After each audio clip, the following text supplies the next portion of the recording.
Il vous souviendra que dans la soirée du 27 avril dernier, le gouvernement a arrêté à travers un communiqué les dates de reprise des activités administratives et pédagogiques pour le monde éducatif. Et pour ce faire,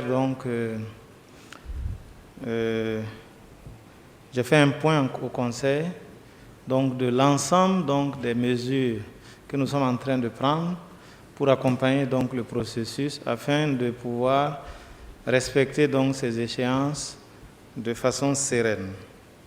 Et parmi ces mesures, il y a la question de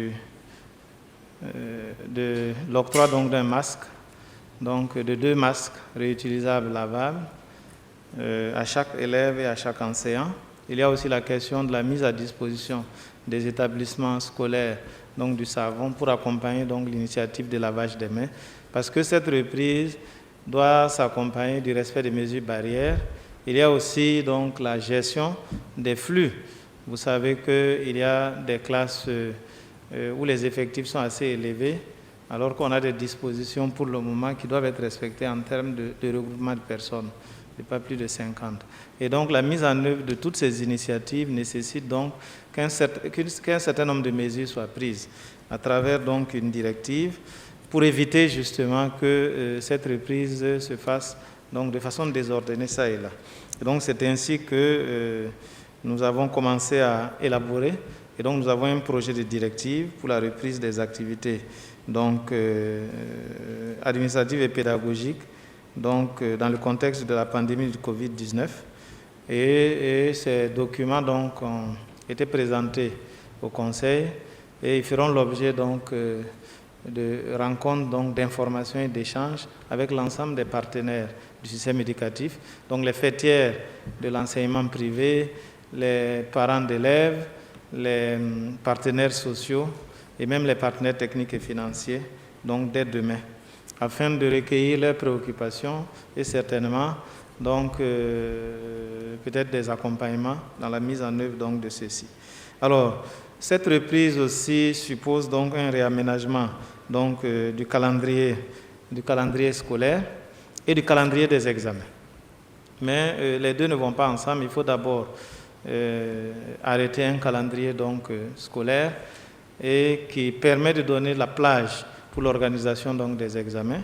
Un projet d'arrêté aussi est déjà prêt qui porte réaménagement du calendrier scolaire pour l'année 2019-2020 pour être en phase avec ce qui a été arrêté par le gouvernement le lundi dernier.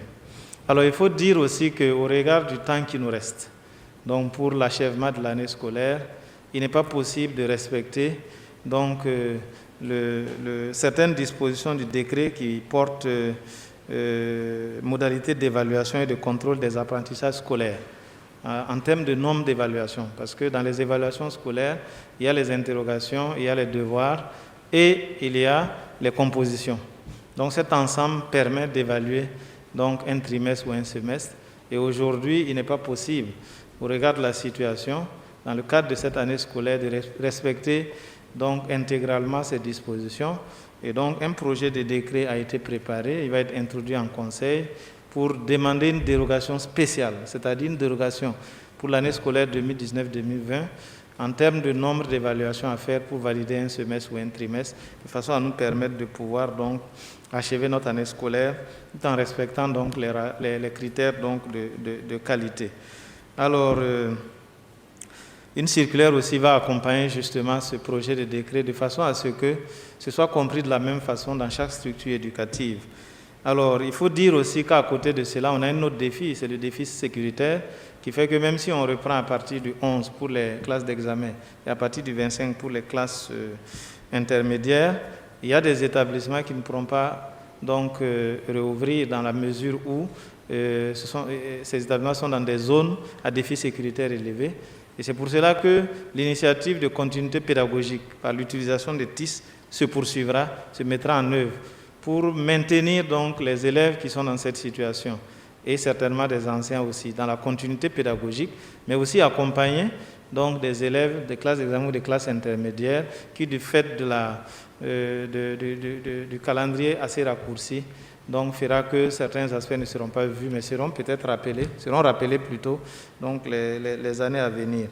Et pour ce faire, donc, ce processus se poursuit, il avait été lancé, et à la date d'aujourd'hui, les ressources pédagogiques produites sont, pour ce que nous attendions, en tout cas pour la phase court terme, sont évaluées à 80%, et le taux d'enregistrement des émissions audio et audiovisuelles sont respectivement de 19,4%, donc ça c'est radio, et 41,66%, donc à la date du 28, donc à la date d'hier. Aujourd'hui, ça a certainement évolué. Il y a la question aussi du port du masque, de la mise à disposition des masques. Donc, le gouvernement a confié donc ce travail à la Confédération Coton Textile Habillement, avec donc un appui technique du ministère en charge du commerce et de l'armée. Et nous travaillons avec eux de façon à ce qu'ils ne pourront pas produire et mettre à disposition au même moment les 12 millions de masques souhaités. Et comme c'est progressif, nous avons décidé d'organiser chaque jeudi et chaque lundi une rencontre. Nous avons déjà élaboré un canevas qui renseigne par région le nombre de masques déjà disponibles à être récupérés. Et donc, chaque jeudi et chaque lundi, ce point sera fait de façon à ce que le jour après la rencontre, si c'est un jeudi, le vendredi, les équipes chargées de la collecte de ces masques puissent les collecter. Et pour les réunions de lundi, ça va être mardi, afin de les mettre à disposition donc, des structures. Et la rentrée administrative a pour objectif justement de faire en sorte que le personnel enseignant administratif soit présent pour récupérer au fur et à mesure donc, ce matériel, que ce soit les affiches de sensibilisation qui sont en cours de tirage avec l'accompagnement donc, de l'UNICEF, que ce soit donc le savon qui va être mis à disposition et que ce soit donc les masques. Donc nous attendons autour de 500 000 masques à la fin de cette semaine pour les mettre à disposition des établissements et prioritairement des enseignants et du personnel qui seront donc sur les lieux.